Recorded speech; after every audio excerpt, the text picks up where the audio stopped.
সিরাতের কিতাবের মধ্যে আমরা উহুদের কাহিনী শুনেছি। সেই সময় যে পরিস্থিতি তুঙ্গের ময়দানে আমার সামনে ঘটেছিল, আমি নিজে নাযারতু আইনাইয়া, নিজের চোখে দেখেছি যে উলামায়ে ইকরামের রক্তাক্ত শরীর, চিল্লায় বলুন নাউজুবিল্লাহ। ও মুসলমান, উহুদের প্রান্তে আল্লাহর পয়গম্বরের সাহাবীরা যেইভাবে আক্রান্ত হয়েছিল, যেইভাবে হামলার শিকার হয়েছিল, ও মুসলমান, ইতিপূর্বে টঙ্গীর ময়দানে আমি ছিলাম। আমাদেরকে মুরব্বিরা বলে, বাবা তোমরা লাঠি নিও না, তোমরা জিকির করতে থাকো, তোমরা তাবলীগ করতে থাকো, তোমরা কিতাব নিয়ে নিয়ে আমরা তালিম করতে থাকি রে মুসলমান। এর মধ্যে ফজর আজান হয়ে যায়, নামাজ শেষ করার পরেই দেখি পিছন দিক থেকে এমন হামলা,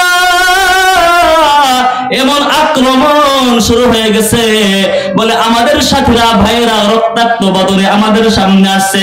ও মুসলমান, সহ্য করতে পারবা না রে মুসলমান, সহ্য করা যায় না। আবার সামনের দিক থেকে দেখি কয়েকজন ভাই মিলে কয়েকজন ভাইকে কাঁধে করে বহন করে নিয়ে আসছে। রক্তগুলি টপ টপ টপ টপ করে জমিনে পড়ে রে মুসলমান।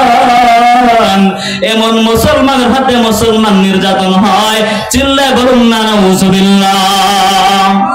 মুসলমান ভাইরা রে আমার, এখনো পর্যন্ত একজন ব্যক্তির কারণে গোটা বিশ্ব, বিশেষ করে বাংলাদেশের একবারে ইস্তেমা এবং তাবলীগ জামাতটা বিতর্কের মুখে। আমরা জনগণ নিয়ে কাজ করি মুসলমান। আজকে এখানে এসেছি, গতকালকে ছিলাম দেওদুয়ারে, আপনাদের প্রধান বক্তার সাথে আমার আলোচনা ছিল, এক স্টেজে আলোচনা করেছি গতকালকে। ও মুসলমান, তাহলে এই যে তামাম বিশ্বে নীরব বিপ্লব দাওয়াত ও তাবলীগের কাজ, একজন মানুষের জন্য বিতর্ক হয়, কাজটাকে ভালো না খারাপ?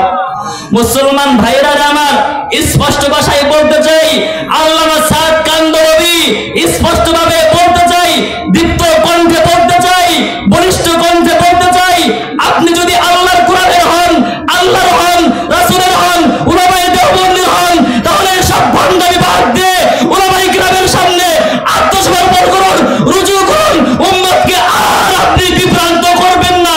কথা বলুন ঠিক না ঠিক? মুহতারাম হাজিরিন, আর যারা তোমরা আল্লামা সাদকে নিয়ে বাড়াবাড়ি করে উলামায়ে কিরাম নিরপরাধ আলেমদের উপরে আক্রমণ করতেছো, নিরপরাধ মানুষের উপরে আক্রমণ করতেছো, স্পষ্টভাবে বলতে চাই, যদি বাংলার তৌহিদি জনতা, গোটা বিশ্বের তৌহিদি জনতা, বিশেষ করে মাদ্রাসায়ে কওমিয়া একবার যদি খেপে যায়, তোমরা বারবার রাস্তা খুঁজে পাবে না, ঠিক না ঠিক? এজন্য মুহতারাম হাজিরিন, দিন নিয়ে সিনেমিনি খেললে আমরা ইতিপূর্বে কাউকে সার দেইনি, সার দেব না, ঠিক না ঠিক? আমরা কাউকে আপোষ করতে পারবো না। এই কোরআনের জন্য, হাদিসের জন্য, আল্লাহর জীবন, আল্লাহর জন্য যদি বুকের তাজা রক্ত দিতে হয়, কারা কারা প্রস্তুত, কারা কারা প্রস্তুত? দুই হাত তুলে আল্লাহকে দেখান, নারায়ে তাকবীর। তাকবীর দেন, তাকবীর দেন, জোরে তাকবীর দেন। কেউ নাই? তাকবীর দেন। নারায়ে তাকবীর, আল্লাহু আকবার। আলেম ওলামা যেখানে, আমরা আছি সেখানে, আল কোরআনের আলো ঘরে ঘরে আলো। নারায়ে তাকবীর, পানি দেন, গরম পানি দেন। রাগ করলেন নাকি? হ্যাঁ, গরম হয়ে গেলাম যে। রাগ করছেন? রাগ করছেন কার হাত তুলেন? রাগ করছেন কার হাত তুলেন? রাগ করছেন যে হুজুর আসা রাজনীতি শুরু করছে? রাজনীতি করছে? আমি রাজনীতি আমি বুঝি নাই।